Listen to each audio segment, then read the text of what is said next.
இது 100வது நாள் விழாவா, audio ஃபங்க்ஷனா, trailer விழாவான்னு தெரியல. ஒரு கலக்குறாங்க.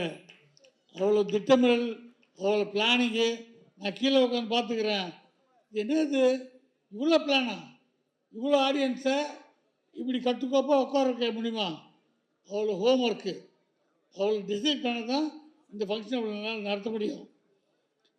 இப்போ பேசும்போது சொன்னாங்க, ரொம்ப கஷ்டப்பட்டுருக்கோம், ரொம்ப கஷ்டப்பட்டு பண்ணியிருக்காங்க.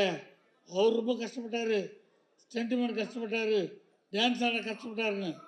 ஒரு பழமொழி, கஷ்டப்பட்ட அனைவரும் வெற்றி பெற்றதில்லை, வெற்றி பெற்ற அனைவரும் கஷ்டப்பட்டவர்கள்.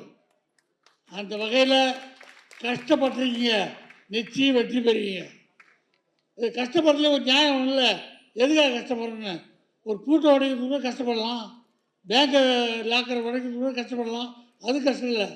சின்சியராக தொழிலில் கஷ்டப்பட்டோம்னா நிச்சயமாக வெற்றி பெறலாம். இந்த விழாவுக்கு நான் மெயினாக வந்ததுக்கு காரணம் நம்ம பன்னீர் சார். அவர் எனக்கு ஒரு 3-4 வருஷமாக பழக்கம், நண்பர்கள் நல்ல பழக்கம். எல்லாரோட கூர்த்தவரை கவனிப்பேன். எந்த நல்லது கெட்டுத்தாலும் முதல் ஆளாக வந்து நிற்கிறாரு. நான் பார்க்குறேன், ஒரு நிறைய நல்ல விஷயத்துக்கு வந்து நிற்கிறாரு. எல்லாத்தோட துக்ககரமான விஷயம் வந்தால் முதல்ல அங்கே நிற்கிறாரு. எனக்கு தெரிஞ்ச ஒரு சினிமாக்காரர் தான், ஒரு சினிமாக்காரர். அவருக்கு தெரியும், அவர் மறைஞ்சிட்டார், அவர் தவறிட்டார். அன்றைக்கி போனோம், மாலெல்லாம் வச்சோம், வந்துட்டோம். அடுத்த நாளும் பண்ணிடுறாங்க போயிருக்காரு. எனக்கு ஒருத்தர் சொல்கிறாரு, ஏன் பண்ணிட்டு போனார் 2வது நாள் கேட்டால், அந்த வீட்டு ஆளுக்கிட்ட கேட்குறாரு, எல்லாம் செட்டில் பண்ணிட்டீங்களா, அதுக்காக செலவு இருக்குல்ல, அவங்ககிட்டலாம் செட்டில் பண்ணிக்கலான்னு. இது பண்ணியாச்சுங்க, அது பண்ணியாச்சு, இதுதான் பண்ணல, அதை செட்டில் பண்ணுறாரு. இதான் நட்பு. ஒரு நண்பன் வீட்டுக்கு போயிட்டு அவன் இல்லாதப்பவும் அவங்க குடும்பத்துக்கு கஷ்டமாக இருக்கக்கூடாதுன்னு ஹெல்ப் பண்ணுற மனசு இருக்குல்ல, அந்த நட்பு உள்ளவர் தான் பன்னீர். அந்த வகையில் தான் என்ன கஷ்டம், என்ன வேலை இருக்கட்டும், எதுவாகட்டும், பன்னீர் கூப்பிட்டாரு வந்துடுவோம். எதுக்கு கூப்பிட்றாரு? நியாயமாக நம்ம இங்கே வர்றோன்னா பன்னீர் கூப்பிடுவார். இதை விட ஒரு நேரம் என்கிட்ட சொன்னார், ஒரு விஷயம் இருக்குது, இதில் நீங்கள் ஜாயின் பண்ணுங்க. நமக்கு எதுக்கு பண்ணியிருக்கலாம், நான் எதுக்கு ஜாயின் பண்ணணும், ஜாயின் பண்ணுங்க சொல்கிறேன். இதில் வேணாங்க என்ன டக்குன்னு சொல்கிறார், உங்கள் ஃபேமிலிக்கெல்லாம் பிற்காலத்தில் நல்ல உதவியாக இருக்கும். அது என் ஃபேமிலிக்கு பிற்காலத்தில் உதவியாக இருக்குமா? என்னது? ஆமாண்ணே, நீங்கள் பாருங்கள், ஃபியூச்சரில் நல்லாயிருக்கும். அதுக்கப்புறம் யோசித்து பார்த்தேன், ஒரு இவ்வளோ வளர்ந்த பாண்டியராஜனுக்கு ஒரு ஆள் நண்பர் சொல்கிறாரு, உங்களுக்கு உங்கள் ஃபேமிலிக்கு பிற்காலத்தில் இந்த விஷயம் ஹெல்ப்பாக இருக்கும், இதில் நீங்கள் சேருங்கன்னு சொன்ன ஒரு உண்மையான நண்பர் யாருன்னா பன்னீர். அதுக்காக தான் இங்கே வந்தேன். இந்த விழா அற்புதமாக இருந்துச்சு. எல்லாத்த விட கதாநாயகன் அவங்க அப்பா என்னை வச்சு படம் எடுத்தார். இன்றைக்கி பையன் என்ன அளவுக்கு வாழ்ந்துருக்கு அப்படின்னா, உதவி வந்து அடிப்பட்டு தங்க மாதிரி சமுத்திர அடி வாங்கி இப்போது ரொம்ப ஸ்ட்ராங் ஆகிட்டாப்புல. இப்போது எந்த விஷயம் வந்தாலும் டக்குன்னு செய்ய மாட்டாப்புல, யோசித்து செய்யலாமா வேணாமா பார்த்து செய்கிற அளவுக்கு பக்குவப்பட்டாப்புல. நல்ல டீம் செட் பண்ணிட்டாப்புல. இந்த இன்விடேஷன் சொன்னாங்க, அக்யூஸ்டுன்னு எங்கள் வீட்டுக்கு ஒன்று கொடுத்தாரு. அக்யூஸ்டுன்னு நம்மளுக்கு கொடுக்குறாங்களா, நான் வெளிலங்கன்னு பார்த்தா பத்திரிக்கை, அந்த பத்திரிக்கையை ஒரு அக்யூஸ்டா மாதிரி இருந்துச்சு. மெனக்கெட்டுருக்காங்க. அதில் எங்கே பேர் போடணும், எங்கே டேட் போடணும், எங்கே அது டெக்னீஷியன் பேர் போடணும், மெனக்கெட்டுருக்காங்க. இந்த மெனக்கெட்டில் இருந்தாவே வெற்றியின் அறிகுறி. எல்லாம் தானாக நடக்கும், பார்த்துக்கலாம், அப்படி கிடையாது, மெனக்கெடணும். இந்த விழா வெற்றி அடைய எவ்வளோ விஷயம் பார்த்துருக்கீங்க. மெனக்கட்டிங்கன்னா வெற்றி நிச்சயம். டைரக்டரு அவர் இருக்கிற ஷேப்புக்கு அவருக்கு தெரியுமான்னு தெரியல. நான் சொன்னார் பாருங்க, லண்டனில் உங்களுக்கு வேலை பார்த்துருக்கேன்னு ஆடி போயிட்டேன். கொஞ்சம் விட்டு அவர் ஃபுல் படத்தையும் சொல்கிறார் பொழுது, சென்சார்லேருந்து ஆரம்பித்து கிளைமேக்ஸ் சொல்கிறார் பொழுது ஏன் தமிழ் அப்படி தான் இருக்கணும். டைரக்டரு தூக்கத்தில் எழுப்பினா கூட கதை சொல்லணும். இவர் தூங்கின்னு சொல்கிறார் கதையை. தருவாக இருக்கார். எல்லாருக்கும் நல்ல மனசு இருக்குது, ஜெயிக்கணும், வெற்றி அடையணும், சின்சியராக இருக்கணும். இந்த சொல்லிகள் ஏமாற்ற போன ஏற்றம் இல்லை. வெள்ள மனசோடு இருக்கிறாங்க. இவங்க வெற்றி அடைஞ்சால் சினிமாவுக்கு மேலும் வெற்றி வரும். அந்த வெற்றி இன்னும் புதியவர்கள் கொண்டு வரும். புது ஆளுங்க வர்றதுக்கு இந்த படம் ஒரு ஒரு உதாரணமாக இருக்கட்டும். இனி புது ஆளுங்க நிறைய வருவாங்க. வாழ்த்துக்கள். இங்கே வந்து திரு உதயா சார் அவர்களுக்கு எல்லா வாழ்த்தும் கிடைச்ச மாதிரி தான். இதில் நான் என்ன தனியாக வாழ்த்துறதுன்னு எனக்கு தெரியல. என்னென்னா நான் வந்து இப்போ எல்லாரும் முக்கியம், பட் ரொம்ப முக்கியமாக எனக்கு வந்து ஒரு அப்பா ஸ்தானத்தில் ஒரு எனக்கு இங்கே மேடையில் உங்கள் முன்னாடி நிற்கிறவர் திரு அழகப்பன் சார் அவர்கள். அவரை பார்க்கும்போதெல்லாம் எங்கள் அப்பா பார்க்குற மாதிரி எனக்கு ஒரு எண்ணம். அவர் மட்டும் இல்லை, நான் நீண்ட காலம் அதான் மிகப்பெரிய இடைவேளைக்கு அப்புறம் வந்து ஒரு மிகப்பெரிய ப்ரொடியூசரும் ஒரு அண்ணனுமாக ஒரு எல்லாம் ஒரு ஒரு குருவாக இருக்கும் திரு கேஆர் சார் அவர்கள் என்னை வச்சு பாடுவானம் பாடிங்கிற ஒரு பெரிய படத்துக்கு ப்ரொடியூசராக இருந்தார். ஸோ நான் என்ன சொல்கிறேன், இன்றைக்கி வந்து ஒரு டைரக்டர் வந்து அப்படி அந்த அந்த வெளிச்சம் மக்கள் மத்தியில் வந்து அவருடைய ஐடியாஸ் கொண்டு வராங்கன்னா அதுக்கு ரொம்ப முக்கிய காரணம், அந்த கப்பல் போய் சேர்றதுக்கு ரொம்ப முக்கியமான காரணம் ஒரு ப்ரொடியூசர். அப்பேற்பட்ட அந்த ப்ரொடியூசரை நீங்கள் வந்து நீங்கள் வந்து ஒரு மகனாக இருக்கீங்க. ஸோ உங்களுக்கு கண்டிப்பாக வெற்றி கிடைக்கும். அது மட்டும் இல்லை, உங்கள் 25 இயர்ஸ் சர்வீஸில் மிஸ்டர் உதயா அவர்கள் நீங்கள் வந்து எப்போ ஒரு அப்பா அம்மாவுடைய விஷயங்களை இந்த 25 வருஷம் ட்ராவலில் நீங்கள் காட்டினீங்களோ அதுவே உங்களுக்கு முதல் வெற்றி. ஓகேங்களா? கண்டிப்பாக ஜெயிப்பீங்க. இது 100வது நாள் விழாவில் வந்து கண்டிப்பாக ஒரு பெரிய விழாவாக நீங்கள் எடுத்து அமைக்கணும். இதில் நடிச்சிருக்க ஒவ்வொருத்தருக்கும் என்னுடைய வாழ்த்துக்கள். முக்கியமாக டைரக்டருக்கு வாழ்த்துக்கள். செல்வமணி சார் இங்கே வந்திருக்க எல்லாருக்கும் என்னுடைய வாழ்த்துக்கள். சில பேரெல்லாம் நான் சொல்லலைன்னா தப்பாக எடுத்துக்காதீங்க. ஏன்னா எல்லாம் பேரும் எனக்கு இப்போது டக்கு டக்குன்னு வரமாட்டேங்குது. நான் ரொம்ப ட்ராவல் பண்ணலங்க, எல்லாரோடையும் ரொம்ப ட்ராவல் பண்ண சில பேர் மட்டும்தான் நான் சொல்கிறேன். ஸோ இதில் ஒர்க் பண்ண கேமராமேன் சாரோடைய லைட்டிங்ஸே வந்து ரொம்ப அருமையாக இருக்குது அந்த ட்ரெய்லர் பார்க்கும்போது. And all the artist, all the technicians, everybody whose acted in this, I am really happy for you all. ஏன்னா இது ஒரு டீமாக இருந்து தான் நீங்கள் அந்த ப்ரொடியூசரை காப்பாற்ற முடியும், அவரை அடுத்த படத்தும் பண்ண முடியும். அதை மனசில் வச்சுக்கிட்டு நீங்கள் ஒர்க் பண்ணியிருக்குங்கிறது நல்லா தெரியுது. ஸோ எல்லாருக்கும் வாழ்த்துக்கள். ஸோ இந்த விழா வந்து மிகப்பெரிய உச்சி அடையிறதுக்கு இங்கே வந்திருக்கும் பத்திரிகையாளர்கள் கொஞ்சம் துணையாக இருக்க வேண்டும். பத்திரிகையாளர் இந்த படத்துக்கு ஒரு மிகப்பெரிய ஒரு தூணாக நிற்க வேண்டும் என்று கேட்டுக்கொண்டு விடைபெற்றுக் கொள்கிறேன். நன்றி, வணக்கம். நான் கூட ஒரு அக்யூஸ்ட் தான். அந்த பட்டத்தை கொடுத்தவர் முரளி சார் ராமசாமி. என்ன 50 வருஷத்துக்கு மேல வந்து எந்த கட்சிக்காக பாடுபட்டாரோ அந்த கட்சியாலே அக்யூஸ்ட் ஆக்கப்பட்டவர் அழகப்பன். எந்த சங்கத்துக்காக 25 வருஷமா நான் டே நைட்டா ஒர்க் பண்ணமோ அந்த சங்கத்தாலே இப்ப நான் அக்யூஸ்ட் ஆகி நிற்கிறேன். இப்போ வந்து எனக்கு வந்து நம்ம உதய வந்து எனக்கு இன்விடேஷன் கொடுத்து வரும்போது நான் இன்விடேஷன் நினைக்கிறேன். ஏன்னா டெய்லி வந்து தயாரிப்பாளர் சங்கத்துலேருந்து எனக்கு வந்து கோர்ட் நோட்டீஸாக வந்துட்டே இருக்கு.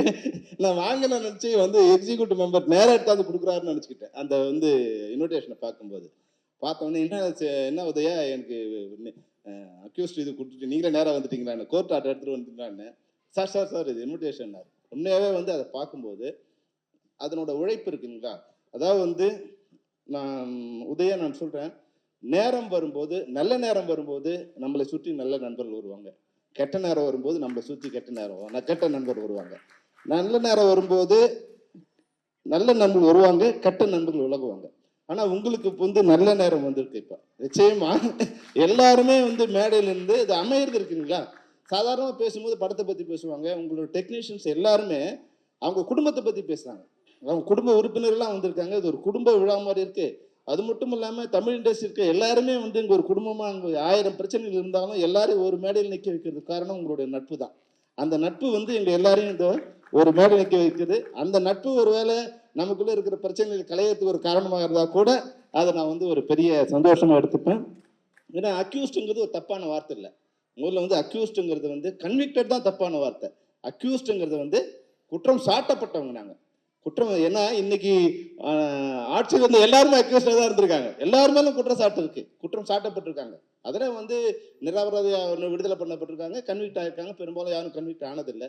அது மாதிரி வந்து உங்கள் படம் வந்து பார்க்கும்போது என்ன தோணுச்சுன்னா, ரொம்ப உதயாவோட ஒரு பெரிய ப்ளஸ் என்னன்னா, எல்லா அவமானங்களையும் வந்து சாப்பிட்டுட்டு அப்படியே வந்து சிரித்த முகத்தோடு இருப்பார். எந்த அவமானமும் அவர் வந்து கஷ்டப்படுத்தவே படுத்தாது. எவ்வளோ வேணாலும் நீ அவமானத்தை கொடு, சிரிச்சுட்டே இருப்பார். அவருக்கு வந்து எப்படி வந்து விக்ரமுக்கு வந்து ஒரு சேது படம் அமைச்சதோ அது மாதிரி வந்து உதயாவுக்கு வந்து இந்த படம் வந்து அமையுங்கிறது நான் வந்து ட்ரெய்லரை பார்க்கும்போது எனக்கு தோணுச்சு. அவ்வளோ பிரம்மாண்டமாக ஒரு பெரிய ஆக்ஷன் படத்தை பார்க்குற மாதிரி இருக்குது. பிரபு சீனிவாஸ் சொல்லும்போது 1.5 கோடியில் படம் எடுக்க சொன்னார். ஸ்டன் சில்வாவுக்கே 1.5 கோடி கொடுத்துருப்பீங்களா, எப்படி நீங்கள் வந்து 1.5 கோடியில் இந்த படத்தை எடுக்க முடியும் அப்படின்னு தோணுச்சு. அந்த பஸ் பார்க்கும்போது நான் சரி ஏதோ ஒரு கிராஃபிக்ஸில் பண்ணியிருப்பீங்கன்னு நினச்சேன் நான்.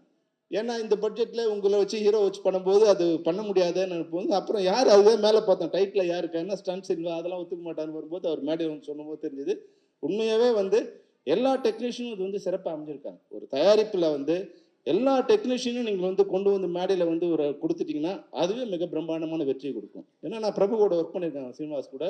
ஒரு 3 நாள் தான் நாங்கள் வந்து ஒரு மாலத்தீவு சாங் போனோம். அதில் 3 சாங் இருக்கும்.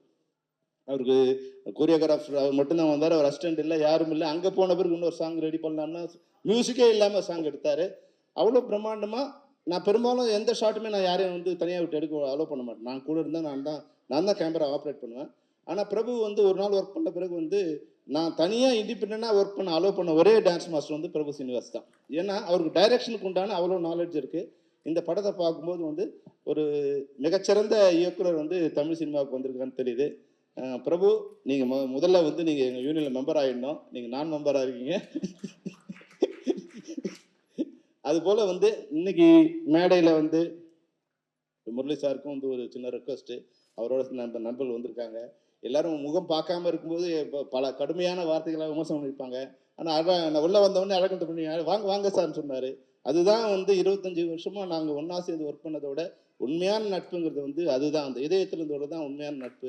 வார்த்தைகளில் வந்து முரளி சார் வந்து என்னைக்கு என்னை விமர்சனம் பண்ணியிருந்தா கூட நான் எனக்கு வருத்தப்பட்டதே இல்லை. ஏன்னா முரளி சாரோட இதயம் என்னன்னு எனக்கு தெரியும். அவர் வாய் சில நேரங்களில் வந்து சில வார்த்தைகளை வந்து அவர் இருக்கிற பொசிஷனுக்கு, அவர் இருக்கிற தலைமை கேரக்டருக்கு அது மாதிரி சொல்லலாம். ஆனால் ஒரு காலத்திலும் நான் வந்து என்னை விட தமிழ் திரைப்பட தயாரிப்பாளருக்கு வேலை செஞ்ச, இல்லை அவரோட நலனை எண்ணி அவர்களுக்காக வேலை செஞ்ச ஒருத்தர் நீங்கள் வேறு யாரும் என்னை விட பெரிய ஆளாக நீங்கள் பெரியன்னா அதிகமாக ஒர்க் பண்ணவங்கள நீங்கள் வந்து உண்மையாக இருக்க முடியாது. ஏன்னா அவ்வளோ சின்சியராக தமிழ் இண்டஸ்ட்ரியில் ப்ரொடியூசர்ஸ் நல்லா இருந்தால் தான் இந்த இண்டஸ்ட்ரி நல்லா இருக்கும். ப்ரொடியூசர்கிட்ட தான் அனைத்து அதிகாரங்களும் இருக்கணும் அப்படிங்கிறத ஒரு முறையும் நான் வந்து வலியுறுத்திட்டே இருப்பேன். இன்றைக்கி நான் சொல்லும்போது இப்போது ஏற்கனவே வந்து ஒரு மறுசீரமைப்பு விதிக்கு வரும்போது ஒரு சின்ன இப்போ ஒரு பாயிண்ட் வந்தது. அதாவது வந்து படத்தில் நடிக்கிற ஆர்டிஸ்டோ இல்லை படத்தில் நடிக்கிற டெக்னீஷியனோ அந்த படத்தில் நடித்து முடித்து ரிலீஸ் ஆகிற வரைக்கும் பொதுவான கருத்துக்களை, அரசியல் கருத்துக்களை, மத சார்பான கருத்துக்களை, மொழி சார்பான கருத்துக்களை வெளியிடக்கூடாது அப்படின்னு ஒரு தீர்மானம் இருந்தது. அப்போ வந்த டெக்னீஷியன்ஸு, டைரக்டர் எதுக்குன்னா எங்கள் சுதந்திர பறிபோதே, எங்களோட இது கருத்து சொல்லக்கூடாது, நாங்கள் என்ன அடிமைகளா? அப்படி இல்லை விஷயம். நீங்கள் ஒரு கருத்தை சொல்லும்போது அது சரியாக தவறான்னு பார்க்கறதில்ல. அவர் நடிகனா ஒரு தொழில்நுட்ப கலைஞராக நீங்கள் கருத்தை சொல்லும்போது அது உங்களை பாதிக்கிறது இல்லை, அது அந்த படத்தை பாதிக்குது. இப்போ ஒரு வகையில் வந்து கமல் சார் ஒரு கருத்தை சொல்லும்போது அது பெங்களூரில் என்ன பண்ணுறாங்க, தக் லைஃபுக்கு நாங்கள் வந்து படத்தை ரிலீஸ் பண்ண மாட்டோம். உடனே இப்போ நம்ம என்ன சகோதரர் சீமான் என்ன சொல்கிறாருங்க, நான் கேஜிஎஃப் படத்தை ரிலீஸ் பண்ண மாட்டேன். இப்போ சினிமாவுக்குள்ளே அரசியல் வராமல் இருந்தால் சினிமா நல்லாயிருக்கும். சினிமா அது தன்னைத்தானே காப்பாற்றுக்கு. நீங்கள் உங்கள் வேலையை பாருங்கள். ஒருவேளை நீங்கள் வந்து அங்கே இருக்கிற கன்னட அமைப்புகள் வந்து கமலஹாசன் சாருக்கு நீங்கள் வந்து எதிர்ப்பு தெரிவிக்கிறதா இருந்தால் மக்கள் நீதி மையம் இங்கே வந்து நான் ஓட்டு போட மாட்டோம்னு சொல்லுங்கள். அதுதான் வந்து சரியாக அவர் அப்போ வந்து சரியாக இருப்பார். ஆனால் நீங்கள் தமிழ் படத்தை ரிலீஸ் பண்ண மாட்டோம், அங்கே இருக்கிறவங்க தமிழ் படத்தை ரிலீஸ் பண்ண மாட்டோம்னு சொல்கிறதும், பதிலுக்கு நீங்கள் எங்களை சப்போர்ட் பண்ணுறதை நினச்சி நான் கன்னட படத்தை ரிலீஸ் பண்ண மாட்டேன்னு சொல்கிறதும் இன்னும் பிரிவினை தான் அதிகமாக்குமே தவிர வந்து அது ஒற்றுமையை வளர்க்காது. ஒருவேளை இங்கே இருக்குன்னு சொன்னால் தக் லைஃப் நான் வந்து கன்னடாவில் ரிலீஸ் பண்ணுவேன், கர்நாடகாவில் ரிலீஸ் பண்ணுவேன் அப்படிங்கிற இது சொன்னால் அது நல்லாயிருக்கும். எப்பவுமே அரசியல் வந்து மனிதர்களை பிரிக்கும், சினிமா வந்து மனிதர்கள் ஒன்று சேர்க்கும்.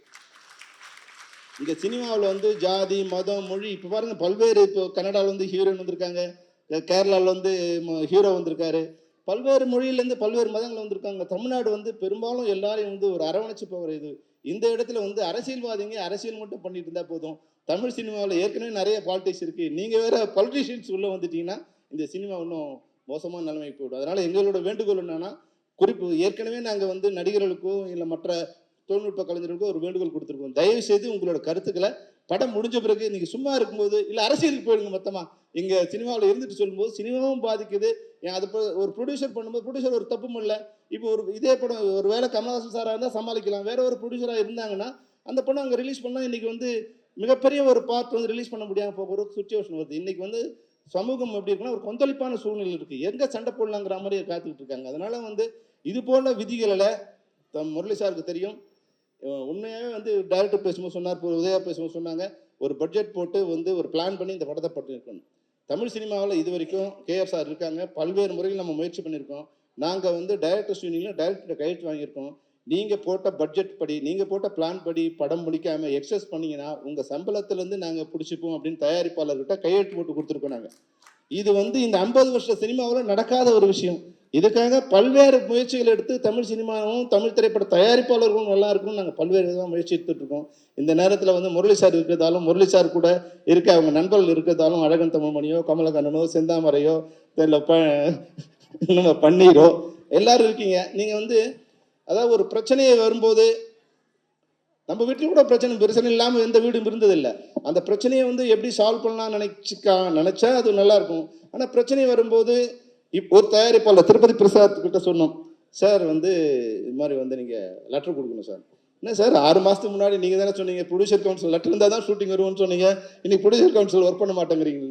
அதே மாதிரி தான் சூழல் வந்து அன்னைக்கு எந்த கட்சிக்காக வேலை செஞ்சு அதே கட்சியால் வந்து கைது செய்யப்பட்டார் அழகப்பன். அது மாதிரி எந்த சங்கத்துக்காக வேலை செஞ்சோமோ அதே சங்கம் வந்து எங்களை பயன்படுத்திக்கல, எங்களுக்கு முரண்பாடான நிலையில் இருக்காங்க. அது சரி பண்ணால் இந்த இண்டஸ்ட்ரி நல்லா இருக்குன்னு சொல்லியிருக்கேன். பல மேடையில் சொல்லியிருக்கேன். இன்னைக்கு முரளி சார்கிட்டையும் நேர மேடையில் வச்சே சொன்னேன். அன்னைக்கு கேஆர் சார் இருக்கும்போது சொன்னேன், சார் இது வந்து ஒரு சின்ன பிரச்சனை இருக்கும். இந்த பிரச்சனைகளுக்கு வந்து ஆப்ரேஷன் தேவையா இல்லை வந்து சொல்யூஷன் கொடுக்கறதுக்கு வந்து மருந்து தேவையான்னு நீங்கள் முடிவு பண்ணீங்க. அந்த வகையில் முரளி சாருக்கு இந்த மேடையில் வந்து ஒரு ரெக்வஸ்ட். அதனால் நான் என்ன சொல்ல வர விரும்புனா, எந்த வகையான பிரச்சனையாக இருந்தாலும் உங்களோடு பேசி அது பிரச்சனையை சுமூகமாக தீர்க்கவே சம்மேளனம் விரும்புகிறது. அது இந்த மேடையில் சம்மேளனத்தின் சார்பாக தயாரிப்பு சங்க தலைவர் நண்பராக இல்லை தயாரிப்பாளர் சங்க தலைவராக உங்களுக்கு என்னுடைய வேண்டுகோளை வைக்கிறேன். இந்த மேடையை கொடுத்த நம்ம உதயாவுக்கு என்னுடைய மிகப்பெரிய வாழ்த்துக்கள், நன்றி. ஏன்னா அந்த மேடையை நான் பயன்படுத்திக்கு ஒரு காரணமாக இருந்தது. காலதாமதம் ஆயிடுச்சு, இல்லை நிறைய விஷயங்கள் இருக்குது. ஆனாலும் இந்த படம் நிச்சயமாக உதயா உங்களுக்கு வந்து இந்த படம் வந்து ஒரு சேது போல அக்யூஸ்ட் வந்து 25 வருஷம் நீங்கள் சொல்லக்கூடாது இப்போ, ஏன்னா அவ்வளோ சீனியரான்னு நினைப்பாங்க. இப்போதான் நியூ ஃபேஸுங்கிற மாதிரி தான் உங்களோட வந்து அப்போ நியூ ஃபேஸுங்கிற மாதிரி தான் உங்களை இன்ட்ரோடியூஸ் பண்ணணும். ஏன்னா உங்களுக்கு இது முதல் படம் மாதிரி தான் எனக்கு தெரியுது. அவ்வளோ அழகாக எல்லாமே சிறப்பாக செட் ஆகிருக்கு. இதனோட ஒர்க் பண்ண கேமராமேன் வந்தவொடனே லைட் இப்படி வச்சார், கண்ணு மூடினார். அப்போ அவருக்கு தெரியணும் ஆர்டிஸ்ட்டுக்கு போட்டு நீங்கள் லைட்டை கொளுத்தும் போது ஆர்டிஸ்ட் எவ்வளோ கஷ்டப்படுவாங்க. கைத்தட்டார் டைனி. அதுபோல் எல்லாருமே வந்து பேசின நம்முடைய ஆர்ட் டைரக்டருக்கு ரொம்ப சந்தோஷம். உங்களுடைய சத்தியமங்கலத்துக்கு நாங்கள் வந்திருக்கோம். வரும்போது அந்த காட்டுக்குள்ளே மாட்டிக்கிட்டு நாங்கள் படாத பாடுபட்டோம். ஆனால் சத்தியமங்கலத்துலேருந்து ஒரு ஆர்ட் டைரக்டர் எங்கள் படத்தை பார்த்து இன்றைக்கி மேடையில் வந்து நிற்கிறார் சொல்லும்போது நிச்சயமாக உண்மையாக வந்து எனக்கு ரொம்ப சந்தோஷமாக இருந்து. பல புதிய இளைஞர்கள் வந்துகிட்டே இருப்பாங்க. சினிமாங்கிறது வந்து புதிய ரத்தங்கள் வரும்போது தான் இது வந்து ஓடுகிற நதியாக இருக்கும். அதனால் உங்களை போன்ற இளைஞர்கள் வந்துக்கிட்டே இருக்கணும். பிரபு சீனிவாசோ இல்லை வந்து ஏஎல் உதயாவோ நம்மளுடைய கேமராமேன் எல்லாருமே ஒரு நல்ல யூனிட் அமைஞ்சிருக்காங்க. அது போல் வந்து நம்மளுடைய மியூசிக் டைரக்டர் முன்னாடி ஒரு படம் பார்த்தா இருக்குது, அதனோட ரீரெக்கார்டிங் பார்த்து சொன்ன அவருக்கு வந்து நீங்கள் வந்து தமிழ் சினிமாவோட மிக முக்கியமான இசையமைப்பில் ஆக போகிறீங்கன்னு அவருக்கு சொன்னேன். அவர் இன்னைக்கு அடுத்த படமாக நிழற்கொடைக்கு அப்புறமா நான் வந்து இப்போது அக்யூஸ்டில் பார்க்குறேன். அந்த ரீரெக்கார்டிங் உண்மையாகவே இளையராஜா சாருக்கு அப்புறமா ரீரெக்கார்டிங் அவ்வளோ பிரம்மாண்டமாக வந்து அவ்வளோ அழகாக கொடுத்தது வந்து நம்மளுடைய மியூசிக் டைரக்டர். அவருக்கு என்னுடைய வாழ்த்துக்கள். அனைவரும் சிறப்பாக வாழ, இந்த படம் வெற்றியடைய என்னுடைய வாழ்த்துக்கள். நன்றி, வணக்கம். அக்யூஸ்ட் படத்தை ஆரம்பிக்கும் போது வந்து உதயா ப்ரோ வந்து நான் ரெகுலர் டெய்லி பேசிகிட்டு இருக்கோம், டச்சில் இருக்கோம். பன்னீர் சார் ப்ரொடியூசராக, அவரும் எல்லாருமே நாங்கள்லாம் ஒன்றா தான் இருந்துகிட்ருக்கோம். ஸோ இந்த படம் வந்து எப்படி ஆரம்பித்தது, எப்படி வந்து கட்டமைச்சது அப்படிங்கிறது வந்து எனக்கும் தெரியும். அதில் வந்து உதயா ப்ரோ வந்து பெரிய அவர் தான் மெயின். அவருக்கு என்னுடைய வாழ்த்துக்கள். இதை இவ்வளோ கஷ்டப்பட்டு இதை வந்து எங்கேருந்து ஆரம்பித்ததுன்னு எனக்கு தெரியும். இது வந்து இங்கே வெளிநாட்டிலேருந்து ஆரம்பித்து இங்கே வரைக்கும் சென்னை வரைக்கும் வந்திருக்கு. எல்லாரும் வந்து நிறையா சப்போர்ட் பண்ணியிருக்காங்க அவருக்கு. இந்த செல்வமணி சார் சொன்ன மாதிரி நல்ல நேரம் வரும்போது நம்மளை தேடி எங்கே இருந்தாலும் வந்துடும் சப்போர்ட்டு. அது வந்து உதயாபுரோக்கு வந்திருக்கு.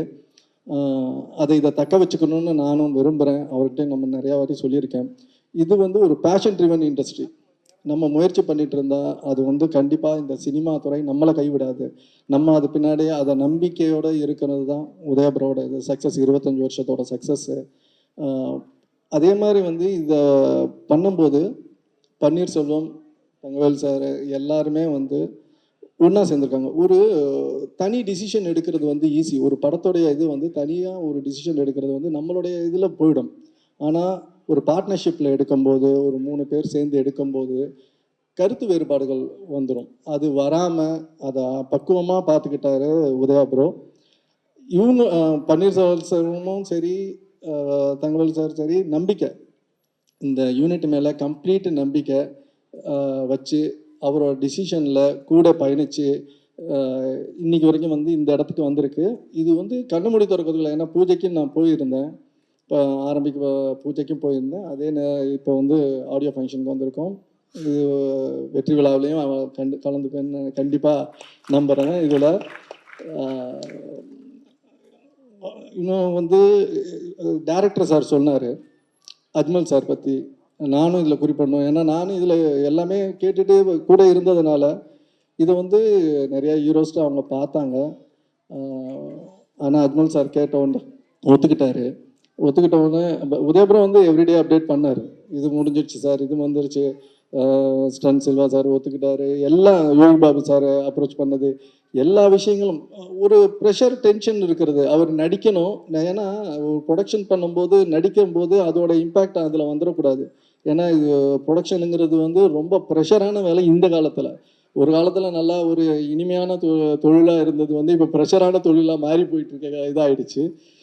இதுக்கு நடுவில் வந்து செல்வமணி சார் சொன்ன மாதிரி கருத்து வேறுபாடுகள் இருக்கும்போது அவங்க படம் முடிப்பாங்களா, அது அந்த ப்ரெஷர் அவங்களுக்கு.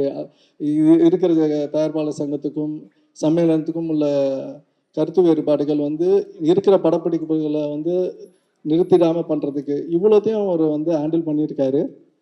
அவருக்கு வந்து உண்மையாகவே வந்து வாழ்த்துக்கள் ப்ரோ உங்களுக்கு. அது சாங்ஸு ரொம்ப பிரமாதமாக வந்திருக்கு. இதோட விஷுவல்ஸ் கொஞ்சம் பார்த்தேன், ரொம்ப எக்ஸ்ட்ராடனரியாக வந்திருக்கு. இன்னைக்கு இதை வந்து ஒரே விஷயந்தான் உதயபுரோட ப்ரொடியூசர்ஸ்டே நான் சொல்கிறது, கரெக்டான பிளானிங், ரிலீஸ் பிளானிங் மட்டும்தான் இப்போ வேணும் இந்த படத்துக்கு. இதில் சக்ஸஸ்ஃபுல்லாக அத்தனை அம்சங்களும் உள்ளே இருக்குது. அதை கரெக்டான ரிலீஸு, ஏன்னா ஏகப்பட்ட படங்கள் இருக்கிறத வந்து அதை மட்டும்தான் அவங்கக்கிட்ட வந்து கொஞ்சம் பிளான் பண்ணிக்கோங்க. நாங்கள் தயாரிப்பாளர் சங்கமும் உங்களுக்கு கூட இருந்து ரிலீஸுக்கு ஒட்டுமொத்தமாக என்ன பண்ணணுமோ எல்லாமே சப்போர்ட் பண்ணுவோம். ஏன்னா இந்த மார்க்கெட்டிங் இன்றைக்கி வந்து படம் தயாரிக்கிறது ஒரு பக்கம் இருந்தாலும் ரிலீஸ் பண்ணுறது வந்து ரொம்ப முக்கியமான ஒரு சூழ்நிலையில் இருக்கிறோம். அது வந்து இன்னொரு படம் எடுக்கிற மாதிரி தான், ரிலீஸுங்கிறது இன்னொரு படம் எடுக்கிற மாதிரி தான். அதை வந்து பக்குவமாக அவங்க உதயபுரோவுக்கு தெரியாதில்லை, அவ்வளோ எக்ஸ்பீரியன்ஸு. நாங்களாம் அடுத்த ஜென்ரேஷன் அழகப்பண்ண வந்து இருந்தது, எங்கள் அப்பா காலத்து ஆளுங்கள், நாங்களாம் அடுத்த ஜென்ரேஷன் இருக்கிறது. அவரும் வந்து இன்றைக்கி என்ன தேவைங்கிறது அண்ணனுக்கு நல்லாவே தெரியும்.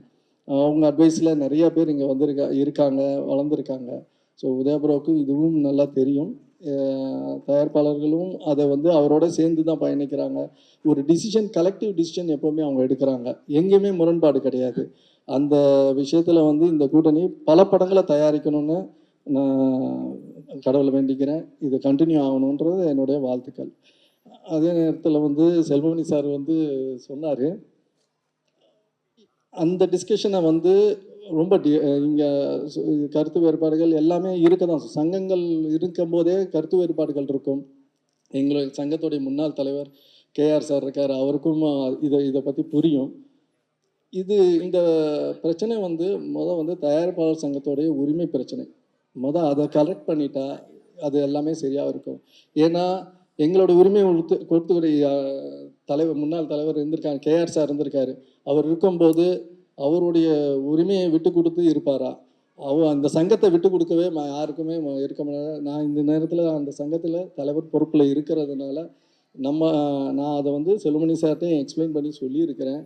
இந்த மேடையில் வந்து அவர் ஒரு வேண்டுகோள் வச்சதுனால நான் சொல்கிறேன்.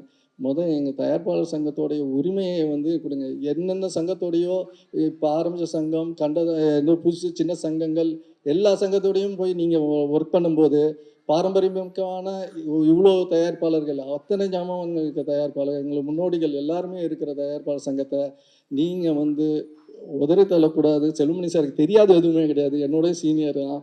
அவர் இந்த சங்கத்தில் இருந்தவர் தான். அவருக்கு இது புரியும், தெரியும். இதை நீங்கள் சரி செய்யுங்கள். நாங்கள் வந்து என்றைக்குமே தொழிலாளர்களுக்கு அகேன்ஸ்டாக நாங்கள் எந்த முடிவுமே நாங்கள் எடுக்கலை. ஆனால் நீங்கள் வேண்டாம் சொல்லும்போது நாங்கள் எங்களுக்கு ஆல்டர்னேட்டர் நாங்கள் தேடி போக வேண்டிய சூழ்நிலையில் நீங்கள் தான் தள்ளப்பட்டு விட்டுருக்கீங்க. அது எங்களுடைய தவறு கிடையாது. இந்த நேரத்தில் செல்வமணிக்கு அதையும் சொல்லிக்கிறேன். இதை பற்றி இன்னும் டீட்டெயில் டிஸ்கஷன் எல்லாம் இங்கே இந்த மேடை வேண்டாம். இந்த மேடை வாழ்த்துறதுக்கு வந்திருக்கோம். இது சக்ஸஸாக நடக்கட்டும். இந்த வெற்றி வந்து இதுவே ஆரம்பமாக இருக்குன்னு செல்வமணி சார் சொல்கிறது இருக்கட்டும். எல்லாமே நல்லதுக்கு நோக்கி போவோம். யாரையும் நம்ம வந்து அடக்கியோ இதுவோ எதுவுமே கிடையாது. நம்ம உரிமையை நம்ம கேட்கறதுக்கு தான் நம்ம வந்து சொல்கிறோம். இந்த படக்குழுவினருக்கு என்னுடைய வாழ்த்துக்கள். நாங்களும் கூட இருக்கிறோம் ப்ரோ. வாழ்த்துக்கள் சார். வாழ்த்துக்கள் சார். செல்வமணி சார் அவர் நாங்களாம் செட்டு ஒரு காலத்தில் இதே இப்போ ஃபுல்லாக அவங்க பிரச்சனையெல்லாம் நான் சந்திச்சிருக்கேன். நான் செயலாளராக இருக்கிற காலத்தில் இதே பெப்சி தலைவர் பிரச்சனைகள்லாம் வந்தது. அதெல்லாம் சும்மா இங்கே பேச வேண்டாம், முரளி சொன்ன மாதிரி இந்த மேடையில் அதை விவாதிக்க வேண்டாம் என்று கேட்டுக்கொள்கிறேன். ஏன்னா நான் உங்களையெல்லாம் விட மூத்தவன், மூத்த தலைவன், மூத்த செக்ரட்டரி. நான் அணிவித்ததெல்லாம் நம்ம செல்வமணி, தமிழ்மணி தமிழ்மணி தேவருக்கு எல்லாம் தெரியும், பழைய தயாரிப்பாளர்களுக்கு. இந்த தயாரிப்பாளர் சங்கத்துக்காக நான் செல்வமணி சார், கேஆர்ஜி, பழைய சித்ராஷ்வன், இப்போ எல்லோரும் எவ்வளோ பாடுபட்டிருக்கோம் அப்படிங்கிறது அது பேசுறதுக்கு 1 மணி நேரம் ஆகும். அதை பற்றி பேச நான் விரும்பவில்லை. இந்த திரைப்படத்தை பொறுத்தவரை, இப்போ உதயாவை பொறுத்தவரை எல்லாம் சொன்னாங்க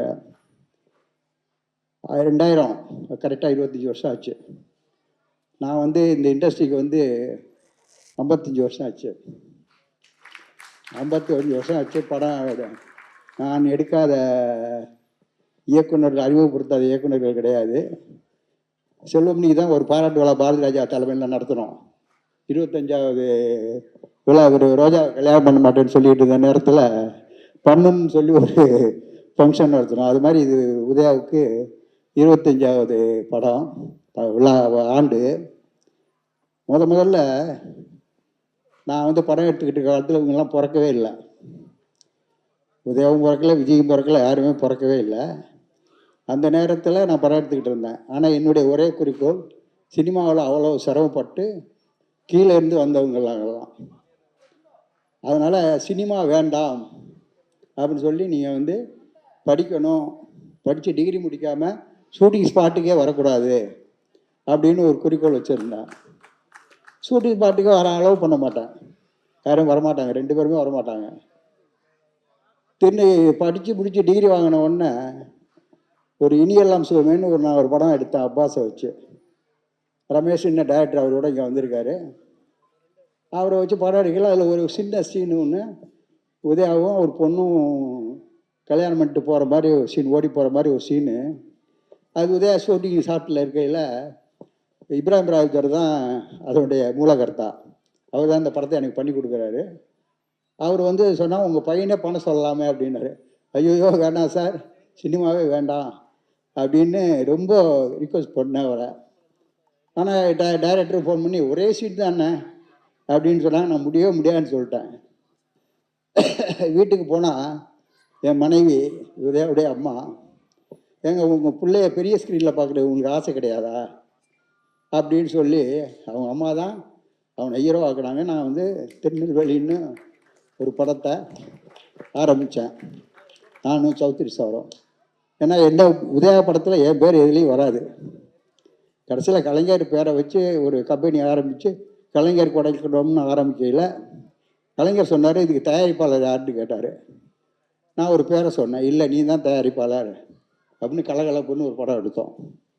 அதுக்கப்புறம் ராமநாதன் சார் எல்லோரும் கஸ்தூராஜா எல்லாரையும் வச்சு படம் எடுத்தோம். அதே நேரம் அவனுக்கு வந்து அந்த நேரத்தில் என்ன சினிமா அண்ணா என்ன அப்படிங்கிற தெரியாத இடத்துல நான் செய்த தவறு தான் அது. அவன் இன்னும் ஒரு 5 வருஷம் 10 வருஷம் கழித்து அவனை ஹீரோவாக்கி இருந்தால் இன்றைக்கி பெரிய ஹீரோவாக இருந்திருப்பாப்புல. அந்த டயத்தில் அந்த பக்குவம் வரல, அதனால் கொஞ்சம் ஸ்லாக்காச்சு. அதுக்கப்புறம் நான் எவ்வளோ படம் எடுத்திருக்கேன், ஆனந்தபாவை வச்சு எடுத்திருக்கேன், பாண்டியராஜனை வச்சு எடுத்திருக்கேன், எல்லாரையும் வச்சு படம் எடுத்திருக்கோம். ஆனால் இவங்களை வச்சு படம் எடுக்கிறதுல நான் தலையிடவே மாட்டேன். இப்போவும் நான் என் படங்களில் வந்து என் பையங்க படங்கள், விஜய் படமாக இருக்கட்டும், யார் படத்துலையும் தலையிட மாட்டேன். ஆனால் அவன் உழைப்பில் ஒரு படம் உத்தம புத்திரன் ஒரு படத்தில் எல்லோரும் இதே மாதிரி ஆர்டிஸ்ட் விவேக்கு, மனோபாலா எல்லாரும் என்ன பேசுனாங்க, அவர் அப்பா யாரோ பண்ணுறாரு, அவர் பையனை வந்து இது பண்ண மாட்டேங்க. ஒரே ப்ரொடியூசர் ஒரு பையனை வச்சு 6 படம் எடுத்த ஒரே ப்ரொடியூசர் நான் ஒரு ஆள் தான். 6 ஆர்பி சௌத்ரியாக இருக்கட்டும், பெரிய பெரிய தயாரிப்பாளர்களாக இருக்கட்டும், சத்யராஜா இருக்கட்டும், பாலச்சந்தர் சாராக இருக்கட்டும், ஒரு படம் எடுப்பாங்க ஒரு பையனை வச்சு. அது ஃபெயிலியராக நல்லா விட்டுருவாங்க அதோட. ஆனால் நான் 6 படம் எடுத்திருக்கேன். 6 படம் எடுத்து சரியாக வரலன்னா நேரம் வரல, சரி கொஞ்ச நாள் அவன் தனியாக விடுவான், அவனுக்கு அப்போ தான் தெரியும்னா. இப்போது பாண்டிய ஆனந்தபாபு சொன்ன மாதிரி அடித்த யாரோ சொன்னாங்க, அடித்து சொக்கத்தங்க மாதிரி ஆகி இப்போ இந்த படத்தை வந்து தயாரிச்சிருக்காப்புல.